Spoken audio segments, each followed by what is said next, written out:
welcome back to my channel. As you can see, I clearly have made this video today because I am in the same clothes. But yeah, no, so basically the video that I want to talk about on this one is, in case none of you have watched my first video and you're new viewers and haven't seen that, I basically explained that for this video specifically, I want to talk about my own personal abusive relationship I went through, because I feel like it makes a lot more sense to talk about my own personal experiences so that you can understand why the videos I'll be making after this one are videos that I am actually making, and where it's come from, and why I'm talking about the things that I am. But I also want to do a trigger warning, obviously, on this video as well, before I actually go into what I'm going to be discussing, because I'm not out here to try and trigger anyone's PTSD. I'm not out here to try and trigger anyone's, events that have happened to them. My videos are purely to help you. So if you feel that you are at a point in your life where you can sit and listen to all of these subjects and listen to obviously what happens to me as a way to help you and understand that you're not alone in the situation, great, this video is for you, and I hope I can help you in the best way I can. But if you are not at a point where you can listen to that, and it is going to trigger all these different scenarios of what happened to you and trigger all these events, please do not watch this video, because I am not trying to upset anybody. I am making these videos purely to show people they are not alone in the situation. So the trigger warning that I'm adding into this video before anyone watches any further, it's going to be talking about sexual assault. It's going to be talking about abusive relationships, like physical, mental, emotional, rape. It's all of that sort of stuff. So please, please, please, if you are not at a state in, like, a point in your life that you can listen to that without it affecting you in any sort of way, please do not watch this any further. However, for everyone that is now still watching, I guess I may as well just get straight into the video of basically talking about my own personal experience.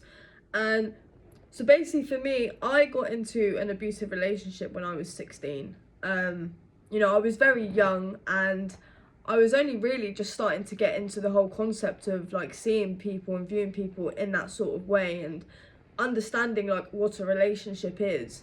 I'd only had like 2 relationships prior to him, and one was literally not even a month, not even 2 weeks, I don't think. But the first one was actually serious. He was my first love. We were together for a year. He was my first everything, so that was like a big deal. But I sort of always had like an idea of an understanding of what it means to be in an abusive relationship, and this is why I genuinely believed in my head that I would know the signs to look for. I would know what to look out for before I get myself into a situation like that. But that is far from the truth. When I tell you now, you will never know until it is too late. I genuinely mean that, and I feel like a massive concept that is really important to know and understand when it comes to things like this is the 3-month rule. And for those of you who have been through a similar relationship and have been through a relationship like that, you already understand completely what I'm talking about.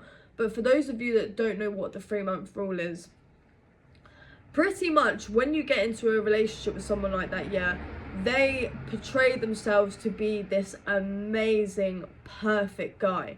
And now that I've like come out of a relationship like that for a good few years now, and I'm a lot older, I can now actually sort of sit back and realise and actually see that he overly done it. He overly done it way too much, and I should have seen that. But at the time, I was young, I was stupid, I wanted to be loved, and that's normal, that's understandable. Everyone at some point in their life wants to experience love. Not that I can really say that going forward into a relationship as the months went on, it actually was love. But for the first 3 months, and this is what I mean by the first 3 months, it was genuine, real love on my part anyway, and what he deceived himself to be towards me.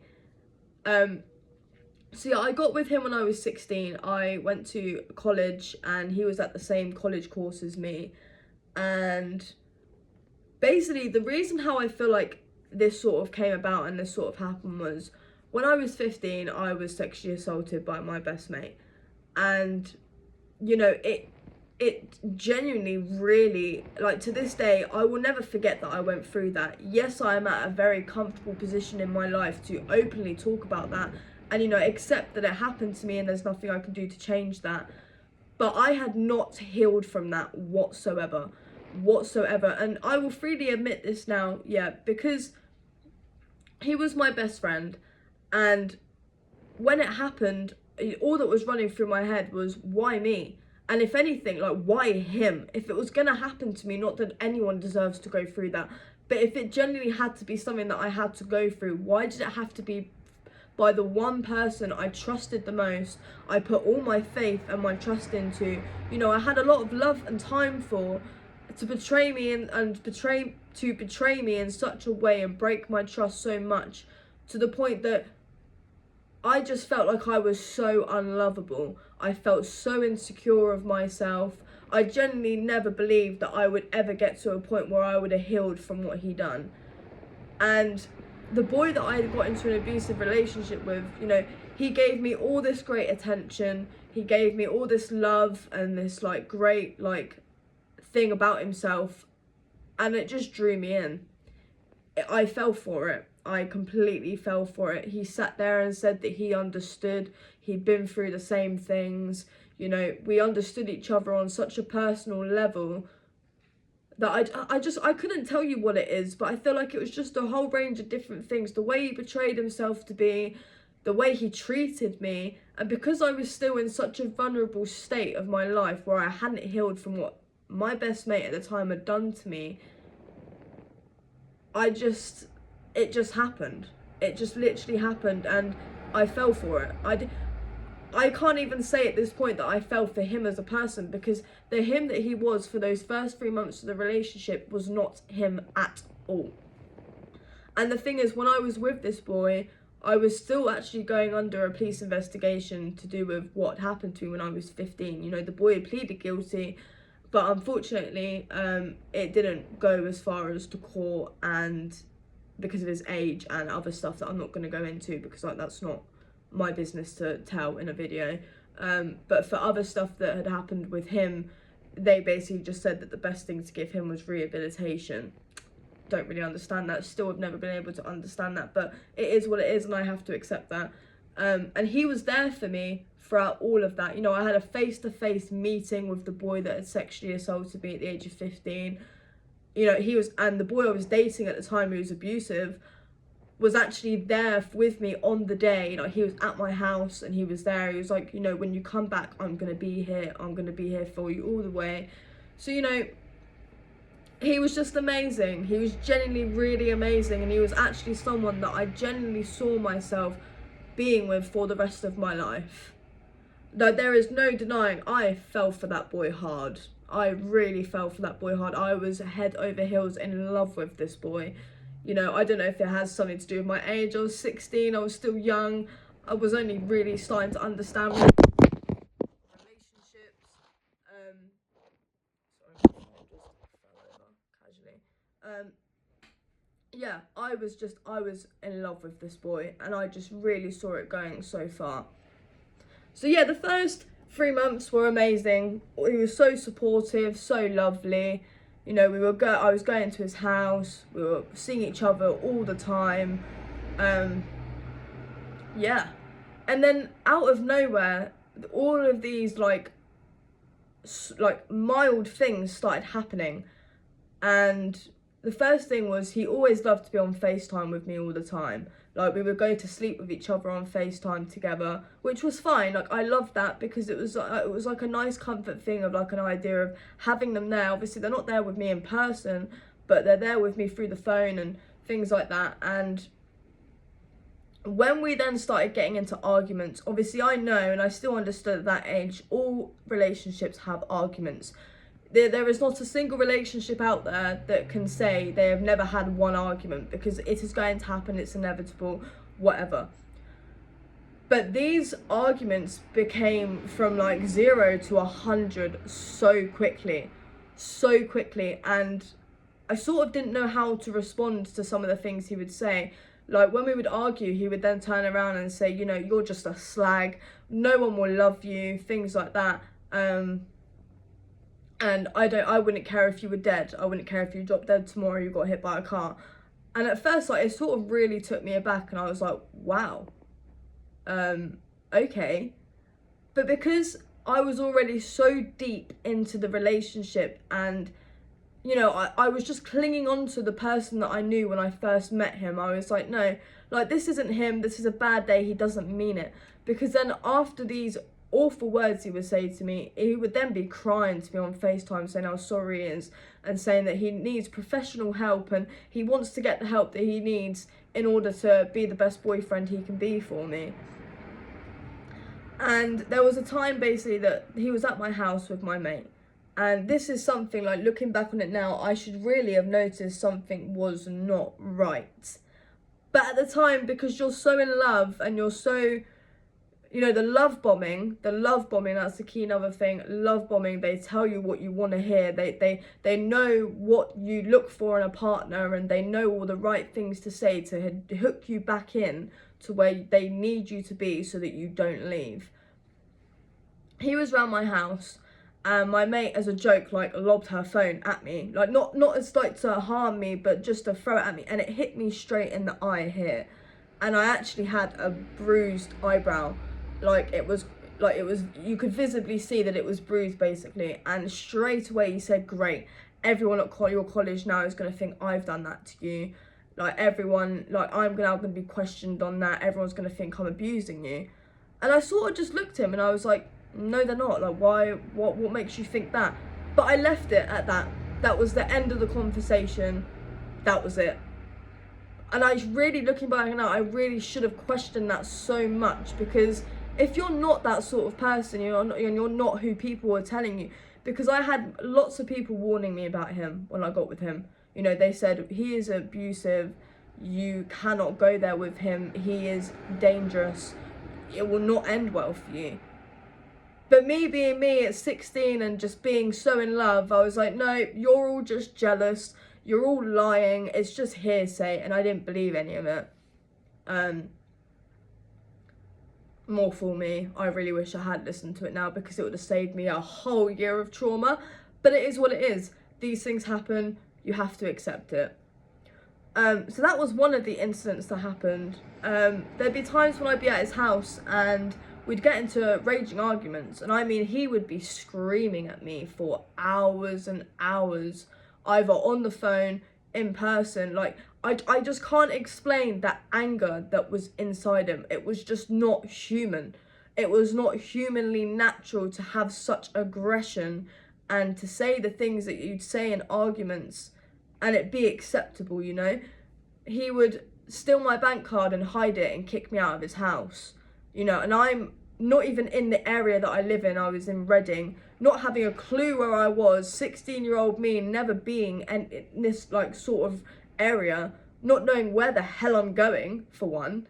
And I just used to think, like, why are you treating me like this? How have you gone from telling me that I'm the one for you, that, you know, we are gonna make it to marriage and we're gonna have kids together and all of this, to you now suddenly telling me that you don't care if I drop dead tomorrow, and you don't care, and you're kicking me out of your house when you know that I don't know anyone around here, you know I don't know the area, where the hell am I supposed to go?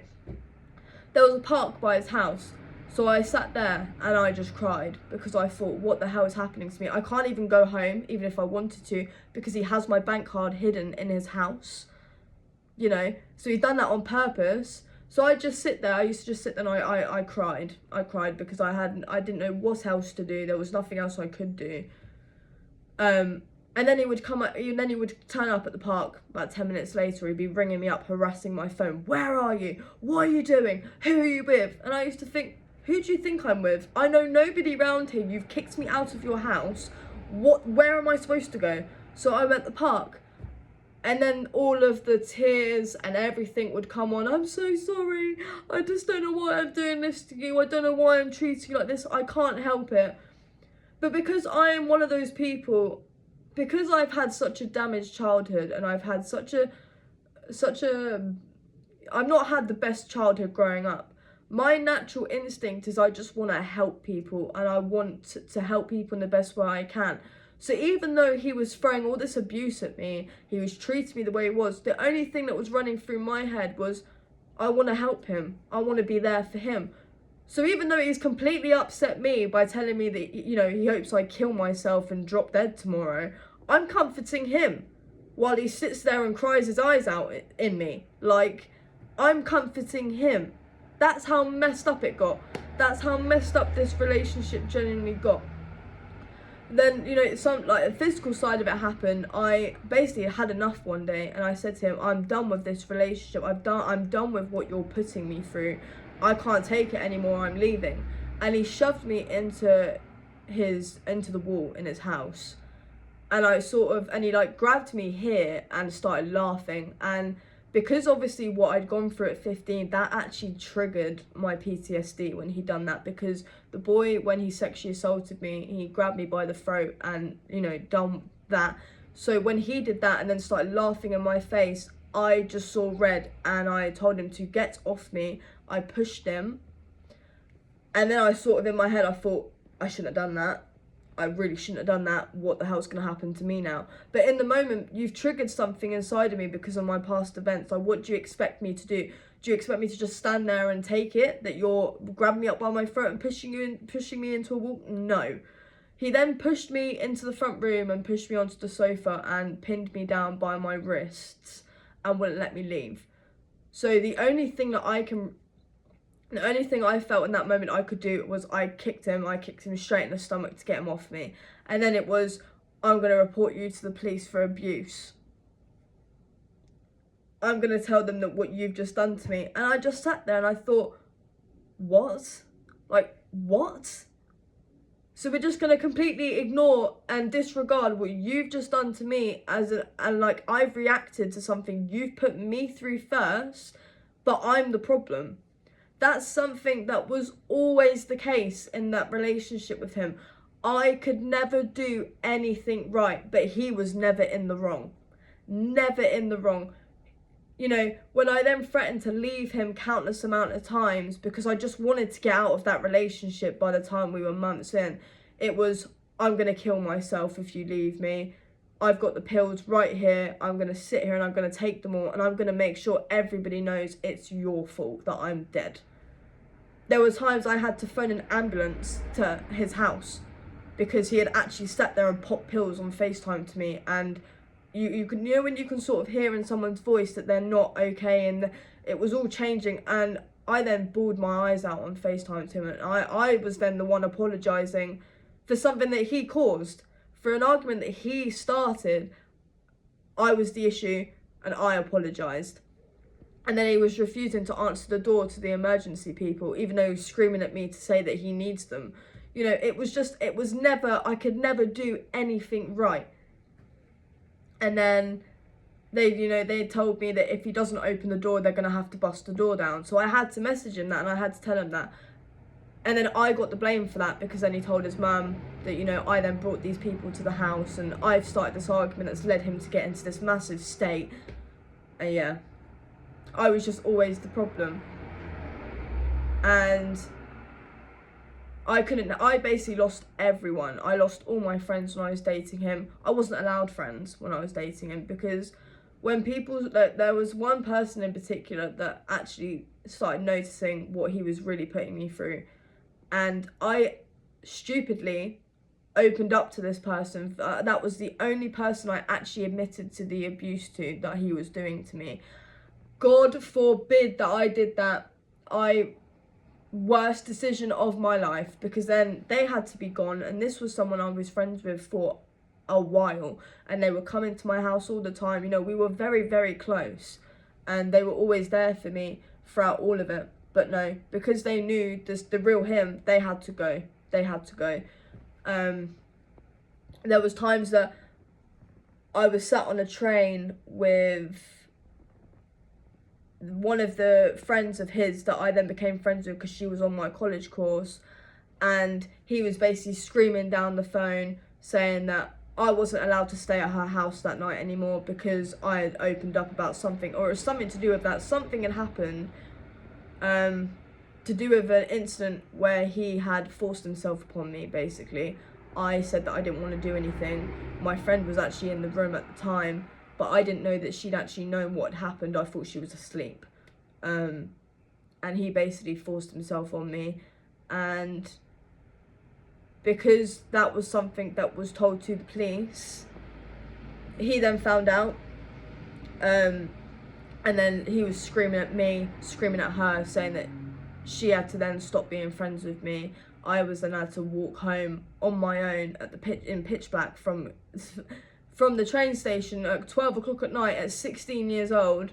You know, anything could have happened to me, but that's my fault. What he did to me and the trauma that he put me through with that situation was my fault. Because people like that, they are never in the wrong. They are never in the wrong. When obviously there was things that were said to the police, you know, at one point I thought, do you know what, this is the only way I'm going to get rid of him. I'm just going to have to go through with it. I'm just going to have to admit what's going on. But then it was that if this goes to the police, I'm going to harm you and I'm going to harm your family. You know, he threatened to smash my windows in. He threatened to have my mum killed and raped. He threatened to have me raped and things like that. And, you know, when you're being told things like that and you're in such a scary situation, I just did what I felt was right, and I told the police, nothing's going on, there's no abuse happening, it's all fine. So then there was an incident. We went on holiday together, we went to Torquay, and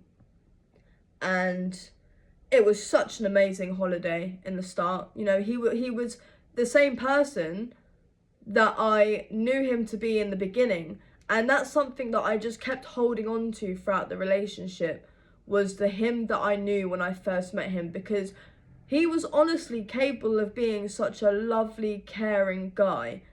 And because I knew that he was able to act like that and be like that because of how he was in the beginning, I just so desperately clung on to that one day he's going to go back to that. And it's all going to just be, this is just going to be one big nightmare that I've had recently over the last couple of months, and it's not real. It's not real. But in fact, the reality is, that is the real him. And the him that he betrayed himself to be in the beginning was all lies and was all fake. It was his way of drawing me in to being with him because they love control. They have to have somebody that they have full control over, because if they don't, they then have to sit and reflect on the actions that they've done and reflect on them as a person, and they can't handle that. They can't handle accepting that they are not a decent human being. So as long as they have a girl to control, or, you know, even women can be narcissists, as long as they know they have someone they can control, that all goes out the window and it's all fine for them. So I went on holiday with him. It was perfect. His mate then phoned him up and asked him about an update to do with the police, because he was arrested involving incidents that he had done to me, because somebody else had reported it on my behalf. And I was actually with him on the day that he got arrested. Most awkwardest thing of my life. But obviously, because again, I was so in love with him and I just wanted to believe it had changed, I was standing there crying, going, please don't arrest him, he's done nothing wrong. I just blatantly, straight up lied to the police for months and months on end. So yeah, he then for some reason thought it would be a really smart idea, whilst me and him are on holiday together, you know, I'm by myself with him outside the area, miles and miles away from everyone and everything, to then bring that up and say, have you had an update? And he just switched. Something in his brain just switched and he became absolutely nasty. He was sitting there saying how he would suffocate me in my sleep, and that he would just wake up the next morning and run to the receptionist telling them that he's woken up to me being dead, and no one would have any idea that he'd even done that to me. And I'm sitting there listening to this and I'm thinking, I'm really not safe right now. What the hell do I do? Is he actually going to do that? Or is he just telling me that he's going to do that to scare me? Because he's angry because of the fact that his mate has now brought up the police investigation and it's annoyed him, basically. I constantly made excuses for the boy, and I just shouldn't have done that. I just shouldn't have done that. I just needed to accept that I'm in an abusive relationship and I need to get the hell out of it. But I didn't know how, because all the times that I tried to, he would resort to the whole, I'm going to kill myself, I'm going to harm you, I'm going to do this to your family, I'm going to do that to your family. So I felt like I basically just felt trapped in a relationship that I did no longer wanted to be in, but I didn't know how to leave in the best way that's going to be safe for me and safe in a way, I guess, kind of for him, because I don't want it on my head that someone's killed themselves. Do you know what I mean? I don't want that being on my head that because I've left someone that's treating me poorly, they're now no longer here on this earth. I don't know what could have happened to me basing on that. You know, he could have told anyone anything, and it's just my word because he's no longer here. You know, like, I just couldn't. 16-year-old me could not process that whatsoever, and I just didn't want to process that, so I didn't. And he took all my clothes, he threw them out the window onto the balcony of our hotel room. I mean, every single bit of my clothes, and he grabbed my bank card and he ran out of the room. Now I'm sat there thinking, oh my God, he's ran off with my money, he's ran off with my phone, he's ran off with absolutely everything. What the hell am I supposed to do? I can't contact no one to even let them know that I'm stranded here. I don't know if he's actually genuinely left and just left me, or if he's just lying. So the natural thing I felt I could do was just sit there and cry again. I just sat there bawling my eyes out, not knowing that the entire time he was sat behind the door listening to me cry, not caring. And then he suddenly walked back into the room about 10 minutes later, laughing his head off, going, "You stupid bitch," standing there like sitting there crying, what, like, grow up, all of this. And it would be the nasty abusive words again.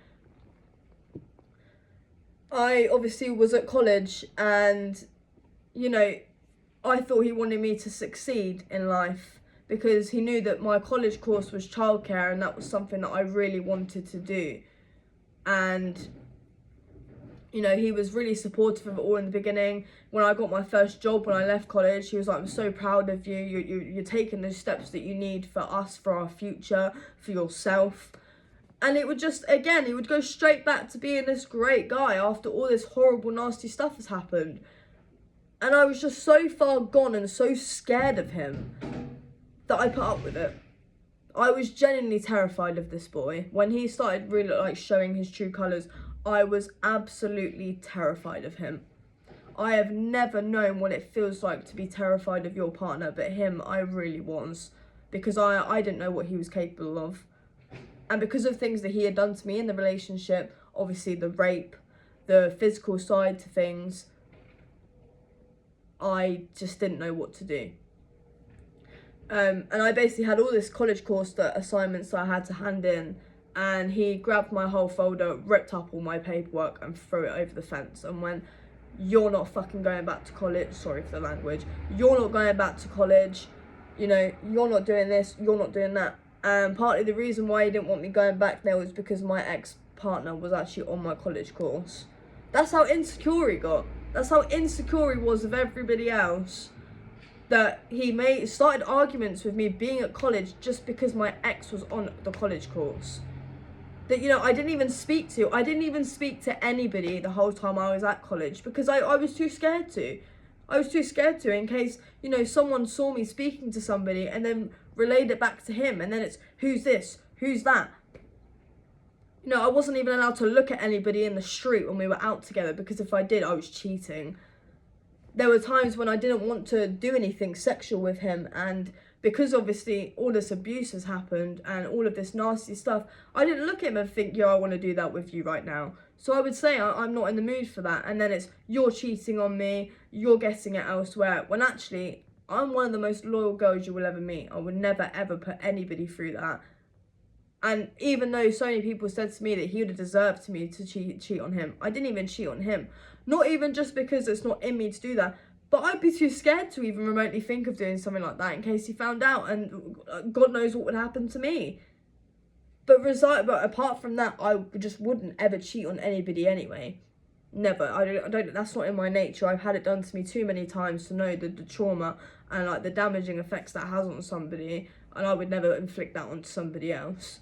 The way I see it is, if you don't want to be with your partner, you know, leave them. Don't just sleep with somebody and then go and sleep with them the same night and keep it to yourself. That's disgusting. It's genuinely disgusting. I don't know how people do that. I don't know to this day if he did actually cheat on me. I feel like he probably did, because there were times in conversations where he would talk about these girls in such a like vivid way, and I used to think, what are you doing here? Like, are you trying to get a reaction out of me?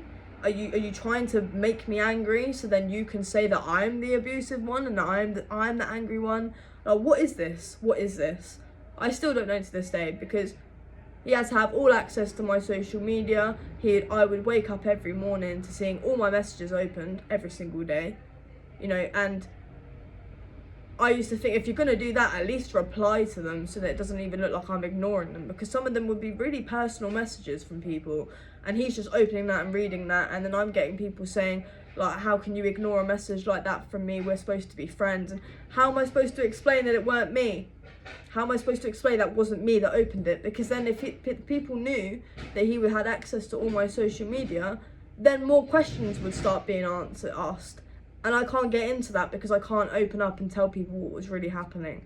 So I had to make this fake facade of how happy I was in this relationship all over social media and how he was the one for me, even though that's how I felt in the beginning, because I genuinely, truly loved this boy. I really honestly did.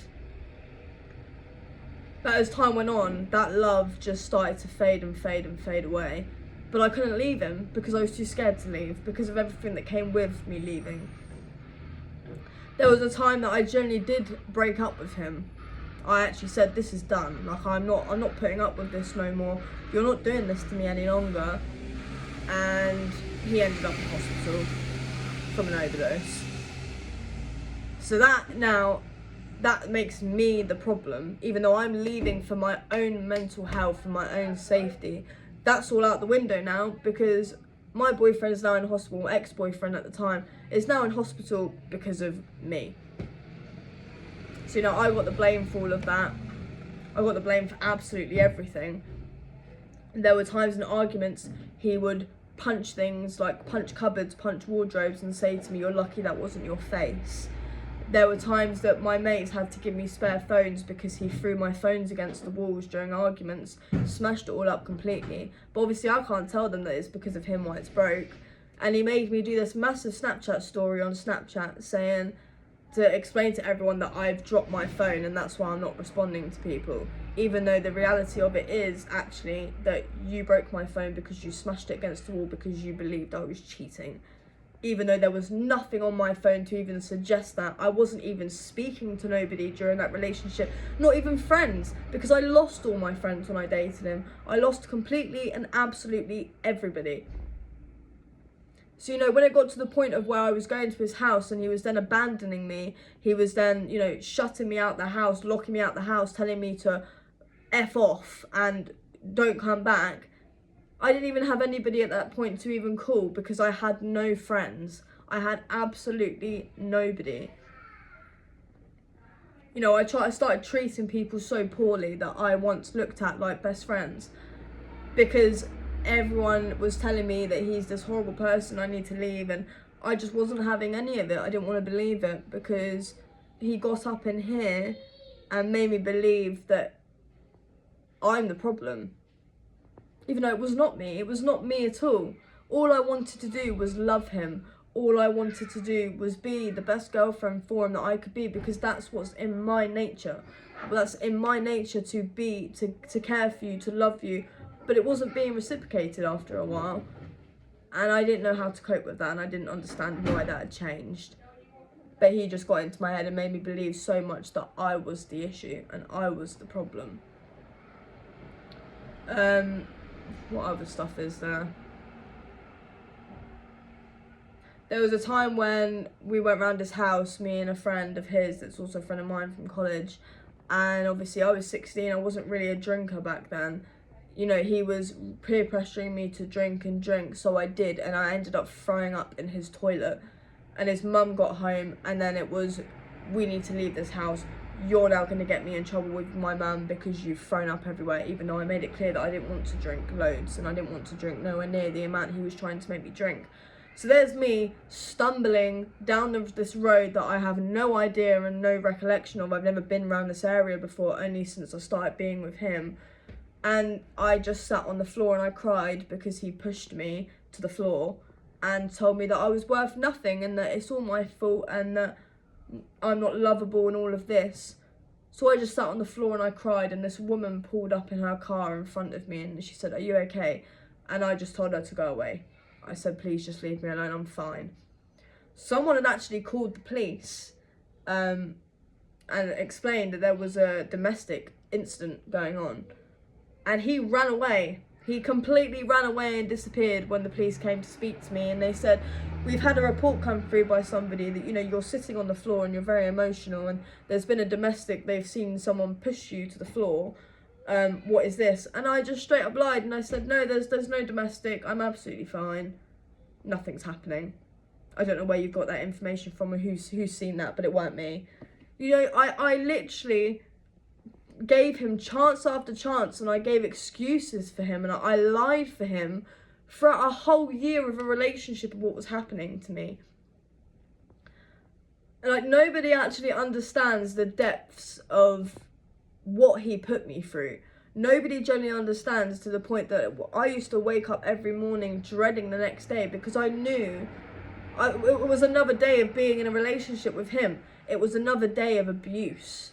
It was another day of, what's he going to say to me next? What's he like? Is he going to be a nice person today? Is he going to be a horrible person today? I was treading on eggshells around him, and I did not know what to even say or how to even act around him at one point, because I was so scared that anything I did or said was going to trigger something, and it was going to end up in this massive row, and it was going to end up in him telling me that I'm a slag, that I'm this, I'm worth nothing, that I need to go kill myself.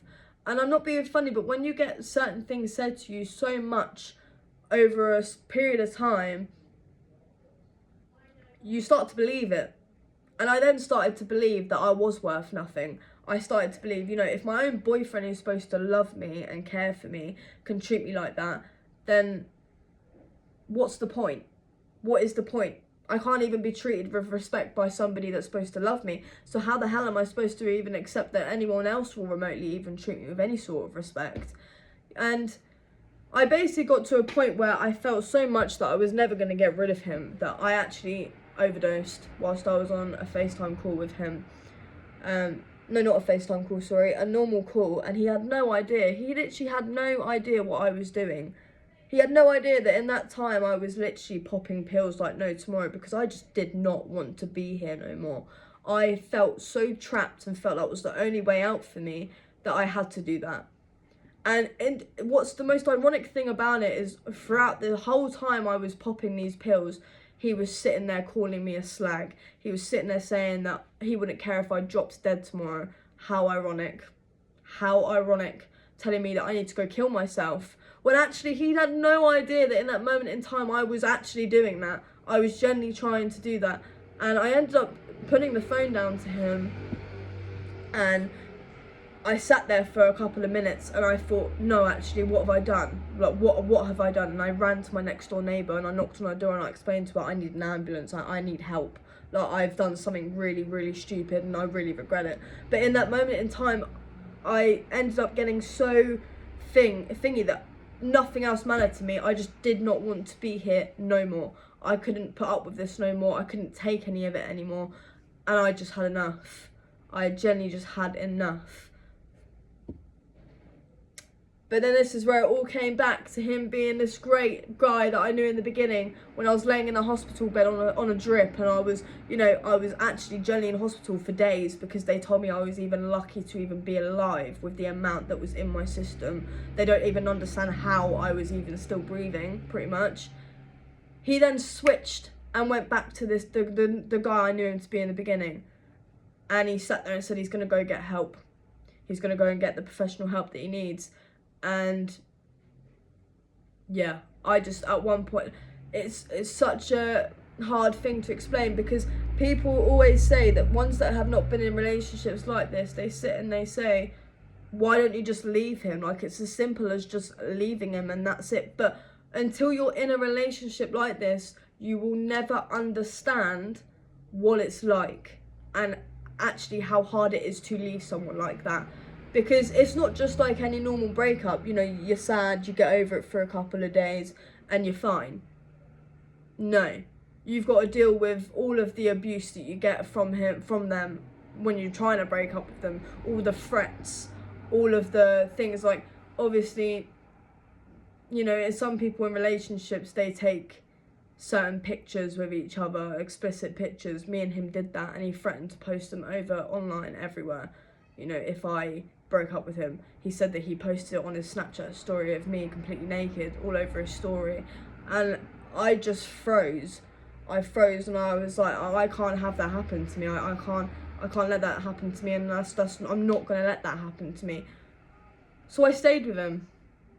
Throughout all of this stuff that he'd done to me, I stayed with him, and I made excuses for him, and I did everything I could in my power to just try and get him to go back to being the him that he was. There was an incident before that he worked in a Domino's in Reading, and he was a pot wash person. Like, he worked in the kitchen and done the pizzas and things like that. So I used to sit back with him in the back of house at the end of his shifts.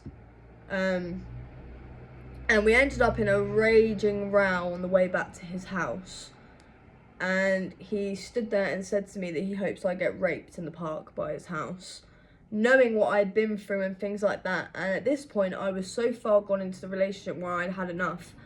Something in me, just a massive load of rage hit me, and I had a pizza box in my hand. Yeah, because I'm not an abusive person. I would never lay hands on my partner, so I didn't want to punch him for what he said to me. So he was rolling a fag at the time. I've turned round and I have just gone crack like that with the corner of the pizza box on his hand, and he's then screaming on the floor. I must have hit him with some strength, because I don't understand how a pizza box can even remotely even dislocate a finger or whatever. But I did do some damage because it was all bruised and everything else. I just went crack, and I just shouted at him, and I went, I've had enough. Like, I've had enough. I'm not being with you no more. That is not how you speak to your girlfriend. That's not how you treat your girlfriend at all. And these people stopped in the street in their car, and they said, are you okay? Like, what's going on? Why have you just done that to him? And I'm standing there crying because I'm angry, and I can't believe he's even just said that to me, knowing what I've been through. So I then gone, please just leave me alone. Please, I'm not discussing this. I'm not talking about this. I don't even know who you are. Please just drive on. This has nothing to do with you.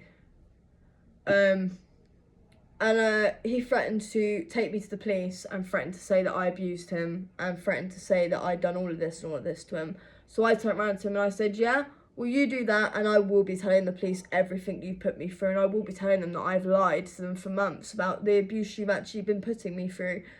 And he just turned round and he went to kick me straight in my private area, and I'm not being funny, with the force that he actually used, I would not have been able to walk after that. So I'm kind of glad that I put my hands there in time, and I ended up with a massive purple and blue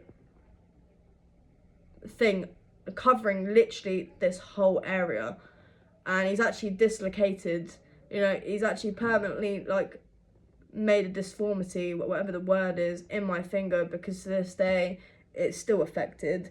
And it was purple, it was black, it was blue. And I think where there was so much adrenaline in me from the argument and from what he said to me, I didn't even feel it. I actually just didn't even feel it. And then halfway up the road back to his house, he's then sitting there crying his eyes out, apologising to me for what he's done. And then he said, you're going to take me to the police, and you're going to get me arrested, you're going to get me sent to prison. But still, yet again, because of my nature and because of who I am, I stood there and I comforted him, and I was there for him, and I apologised to him for what I did. Even though what I did was a reaction to what he put me through, and just everything that he's put me through over the whole year of the relationship. It was constant, screaming at me down the phone in FaceTimes, telling me how worthless I am, telling me how I'm nothing. The physical abuse, physical side to him doing things, the mental abuse, the rape that he put me through, you know. And I just didn't know how to leave until one day it was over the most ridiculous thing where I finally did leave him for good. And I said to him, he basically accused me of cheating because I watched I'm a Celebrity on the +1. That's how stupid this is. Out of everything he actually put me through and everything he done to me, that was the one thing that made me leave. And I just had enough, and I went, do you know what? I am not living my life like this. I'm not living a life scared of my partner. I'm not living a life like treading on eggshells around you. It's just not happening. It's just not happening. And I left him. And I actually left him for good. And I did go to the police in the end about what he done. I had a Crown Court hearing case against him, you know, and it went on for 3 years. I didn't even get to stand up in court, whatever, until I was 19. I got with him when I was 16. It went on for a very long time. But one thing that will always make me laugh to do with a situation like this, yeah, was his mum. All the times he wasn't at the house, he was at work and it was just me and her, she would sit there and say to me, I don't understand why you put up with what he puts you through. I know what he's like, and I know that he's been doing this stuff to you. And it's like, whenever we used to have arguments and I would come downstairs by myself first, the first thing she'd say to me is, has he hit you? And I'm not being funny, like, as a mother, if you're sitting there saying that your son isn't like this and your son isn't abusive and your son doesn't do this and doesn't do that, why is your first initial thing to ask me when I'm coming down the stairs on my own before he's come downstairs is to ask me if he's hit me? So you obviously do know what he's really like, and you're just scared of him too. And these are conversations that I had with his mum without him knowing. She would sit there and she admitted to me that she is terrified of him and she wants him out the house, but she don't know how to get rid of him. She would sit there telling me I need to break up with him because I deserve better. But then any time we'd be on FaceTime calls, yeah, and he would then get into this massive rage because, you know, I'm this massive problem and I've done stuff wrong when I'm actually confronting him on how he's making me feel and what he's done to me. She'd then stand there and go, I would hear her whilst I'm on FaceTime to him, and she would go, you need to break up with her, she's no good for you, she's toxic, I've had enough of her making you get into these states.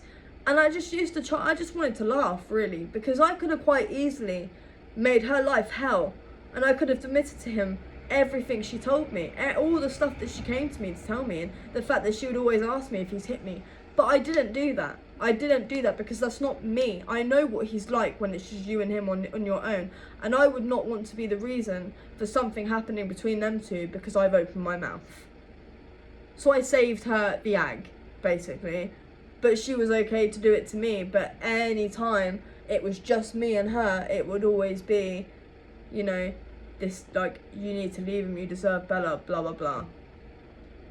And it's funny because when it got to the actual Crown Court day, she actually stood up in court and said that it's all lies. Or she said something, basically. She interrupted it and they basically had to tell her to leave the courtroom. And I just thought, you know full well that none of this is lies because of the conversations me and you used to have. And he's in a relationship with a girl. He has been ever since, you know, my court hearing. God knows if they were together before the court hearing, whenever they got together. But I just hope for her sake that he genuinely really has changed now. And I just hope for her sake that she's not actually experiencing what he's been through and she's just taking a lot longer to leave. Because the girl that got with him after me, I think within 4 or 5 months, she messaged me and opened up to me and reached out to me to say that, you know, she'd, one, saw a previous video I made like this, and 2, that she had gone through the same stuff with him. And me and her became very, very close. I'm not the first girl he's done it to, and I'm certainly not the last girl he's done it to, and I don't feel that he will ever change at all, to be honest with you. But I've had to learn, I am still very deeply affected by what he done to me. You know, I had tried counselling, it wasn't for me, so I stopped.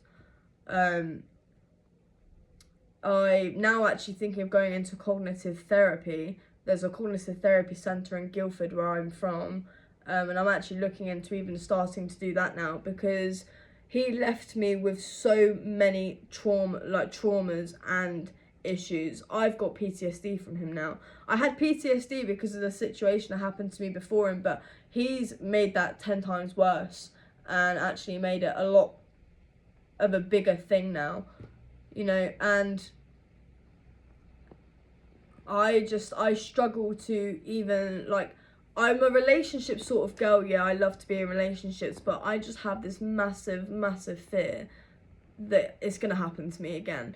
And actually, because I've been so used to all this toxicness and this anger and everything else that comes with it, I always have this fear now that I'm actually going to end up becoming him in a relationship. And that is not something I want. That is not something I want at all. No, thank you. Because that's not me. That's not who I am. But that's all I was used to for a whole year. And especially at such a young age as well. It definitely did not help to start up my adulthood at all. Like, at all. And it's not something I will ever get over. Yes, I'm in a position where I can talk about it now, and you know, it will still affect me. It's going to affect me for the rest of my life. You know, I'm going to have things stuck with me now for the rest of my life throughout this whole thing. But I'm in a stronger place in my life where I have to just accept that this has happened to me. It wasn't my fault and I didn't deserve it. Because I blamed myself for a very long time for what happened to me, because I used to think if I'd have just listened to everyone that was warning me, none of this would have happened. If I'd have just left at the first wrong thing, I could have avoided all of this. But I have to see it from a different perspective, and I have to understand that actually I was just a 16-year-old girl that was in love with a fake person. Like, he sold me a lie and I fell for it. That's what they do. That's literally what they do, and that's not your fault. Yeah, I think I basically got all of that into the video. I'm pretty sure that literally sums up the entire relationship. I'm not 100% sure if I have maybe missed out bits, but I really don't think I have, because this is 51 minutes long. So anyone that watches it to the full, fair play to you, thank you. And I hope obviously you can now obviously see that, you know, you're not alone in situations like this, and it does happen to a lot of people. But yeah, no, so now obviously going forward, my videos will now be based on narcissistic abuse and how to heal from it and where to go from there. And I just hope you enjoyed the video, and I hope to see you all very soon.